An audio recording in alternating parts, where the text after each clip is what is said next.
Political class में तो कोई ऐसा नहीं होगा जो उनसे बड़ा नॉलेजेबल पर्सन हो, जो हदीस कुरान को सीधे कोट कर सकता हो, अरबी फारसी को कोट कर सकता। हम चैलेंज करके कहते हैं पॉलिटिकल क्लास में तो कोई नहीं होगा, अच्छे अच्छे मुल्ला मौलवी उनसे बात नहीं कर सकते, वो इनको अच्छा नहीं लगता।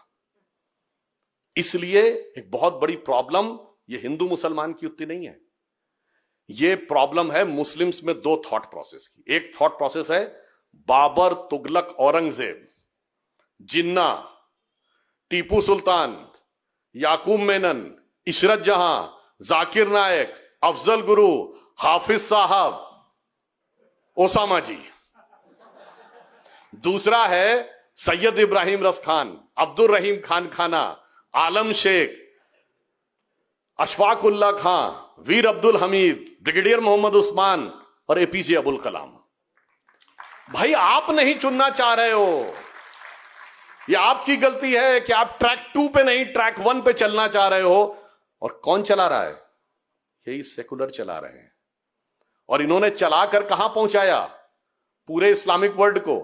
आप ये बताइए, जिस समय जिस देश को आजादी मिली, जो मैं कंफ्यूजन की बात कहता हूं, इस देश को जब आजादी मिली तो उस समय जितनी भी माइनॉरिटीज थी, सिखों की 1-2 रियासतें को छोड़ दें तो ना कोई क्रिश्चियन रियासत थी, ना कोई ज्यूस रियासत थी, ना कोई पारसी रियासत थी, और ना ही कोई यहूदी रियासत थी। 1-2 महाराजा पटियाला को छोड़ दे सिख रियासत नहीं थी, यानी बाकी सब तो एकदम नॉर्मल थे।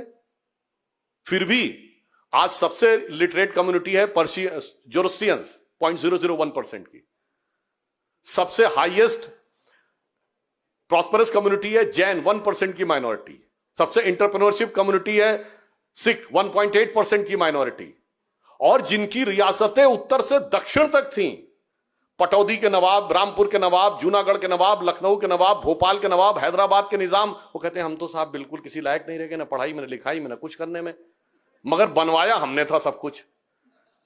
मतलब हम ही ने ताजमहल बनवाया था, हम ही ने लाल किला बनवाया था, हम ही ने सब कुछ बनवाया था, अब पता नहीं हम क्या करने लगे, हम तो किसी लायक नहीं रह गए। इसके लिए 2 ही लोग जिम्मेदार हैं, उनका नेतृत्व और ये सेकुलर पार्टियां, जिसे एक लाइन में कहूंगा, आज भी आपने देखा होगा बहुत से लोग ये कहते हैं ना कि ये किसका किला किसके बाप ने बनवाया था।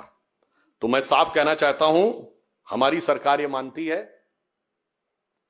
कि जो एक आम गरीब मुसलमान है उसके बाप का हिंदुस्तान है, वीर अब्दुल हमीद के बाप का हिंदुस्तान है, ब्रिगेडियर मोहम्मद उस्मान के बाप का हिंदुस्तान है, अबुल कलाम के बाप का हिंदुस्तान है। पर अगर कोई ये कहे कि हैदराबाद का चार मीनार किसके बाप ने, मेरे बाप ने बनवाया था, दिल्ली का लाल किला मेरे बाप ने बनवाया था, आगरे का ताजमहल मेरे बाप ने बनवाया था, तो उसके बाप का हिंदुस्तान नहीं है। यहां पर यह बात बहुत क्लियर है। इसलिए यहां प्रॉब्लम क्या है कि ये लोग उसी दिशा में आगे जाना चाहते हैं, नए इंडिया को नए स्वरूप में नहीं ले जाना चाहते, और इस चीज के लिए इस प्रकार के वातावरण बनाए गए।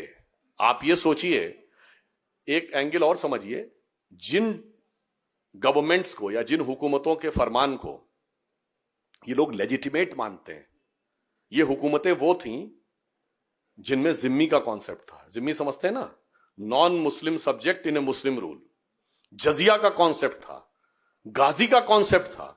उन हुकूमतों के ऑर्डर को अगर बाबा साहब संविधान में आप मान्यता दे रहे हैं तो ये बाबा साहब की संविधान का अपमान कर रहे हैं।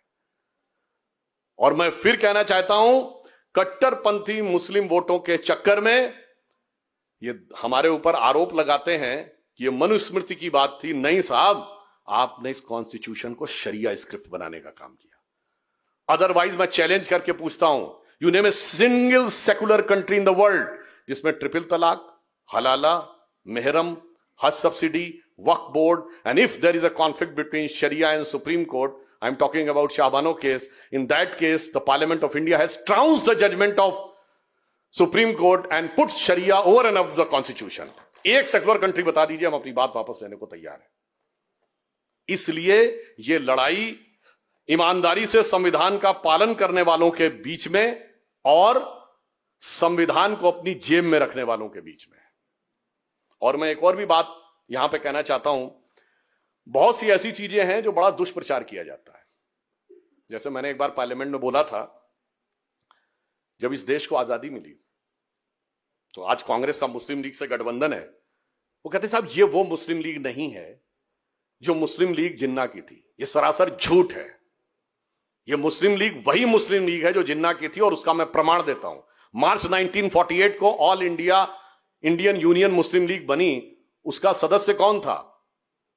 पीजे पोकर साहब बहादुर और मोहम्मद इस्माइल। ये वही थे जो मद्रास प्रेसिडेंसी के जिन्ना के मुस्लिम लीग के चीफ थे। 1946 की कॉन्स्टिट्यूएंट असेंबली में उन्होंने पूरा कैंपेन किया था साउथ इंडिया में कि मुस्लिम should vote for favour of Pakistan. Madras presidency की 30 मुस्लिम सीटों में से 30 में 30 मुस्लिम लीग ने जीती थी, और बॉम्बे प्रेसिडेंसी की 28 में 28 जीती थी with 95% of the Muslims vote. और यहां से तो कोई नहीं गया। और आप में से शायद बहुतों को न पता हो कि बाबा साहब अंबेडकर आज के इंडिया से चुन के नहीं आए थे कॉन्स्टिट्यूएंट असेंबली में, क्योंकि कांग्रेस ने इंश्योर किया था कि वो न चुन के आने पाए।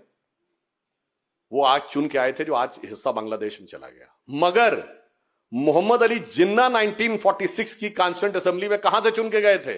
न रावलपिंडी से, न पेशावर से, न लाहौर से, न कराची से, न ढाका, न चिटगांव से, मुंबई से। मुंबई की बाइकुला सीट से गए थे विद 95% वोट्स। तो क्या 95% लोग चले गए? नहीं साहब, आप उस जहनियत को जिंदा रखना चाहते हैं। सरदार पटेल ने बहुत क्लियर कट कहा था कि जब 28 अगस्त 1947 को कॉन्स्टिट्यूएंट असेंबली में इसी मुस्लिम लीग ने, ये आज की मुस्लिम लीग ने, मुस्लिमों के लिए सेपरेट इलेक्ट्रेट की मांग की थी। और वो सेपरेट इलेक्ट्रेट की मांग जानते क्या थी? ये नहीं था कि जैसे एससी के लिए रिजर्व सीट है वैसे मुस्लिम के रिजर्व हो। वो ऐसी सीट होंगी जो मुस्लिम के लिए रिजर्व होंगी, और वोट देने का अधिकार भी सिर्फ मुस्लिम को ही होगा। जिसके ऊपर सरदार पटेल बहुत नाराज हो गए थे। और जब उन्होंने कहा था ना कि ये छोटे भाई बड़े भाई का मामला है, तो ये सरदार पटेल का दिया गया बयान है, कोई जाके चेक कर ले। जनवरी 1948 कलकत्ता में भी बोला है, और कॉन्स्टिट्यूएंट असेंबली की डिबेट 28 अगस्त 1947 पार्लियामेंट की वेबसाइट पे कॉन्स्टिट्यूएंट असेंबली की डिबेट जाएगा, 270 नंबर पेज के आसपास है। उन्होंने कहा भारत के ज्यादातर मुसलमानों ने पाकिस्तान बनाने के लिए वोट दिया है। मैं नहीं मानता एक दिन में दिल बदल गया, मगर अब जो हो गया सो हो गया। अब पुरानी बात मत करो, अब यह कहो कि देश के लिए आगे कैसे काम करना है। ये छोटे भाई बड़े भाई की बात तब मानी जाएगी जब तुम साथ में देश की मुख्य धारा में आने को तैयार हो। मोदी जी जो कर रहे हैं वो जो सरदार पटेल का थॉट था, और ये वो कर रहे हैं जो जिन्ना का थॉट था। और आप मजे की बात देखिए, मुस्लिम लीग इसमें साथ थी, और वो शिवसेना जिनके एक नेता ने 2015 में कहा था कि मुस्लिमों से नागरिकता छीन लेनी चाहिए, वो भी साथ में थे। इसीलिए मैंने पार्लियामेंट में एक सेंटेंस बोला था, एक पुराना हिंदी फिल्मों का गीत था कि वक्त ने किया क्या हंसी सितम, तुम रहे न तुम, हम रहे न हम। तो मैंने कहा वक्त ने किया क्या हंसी सितम कि मुस्लिम लीग और शिवसेना मिलके हो गए हम।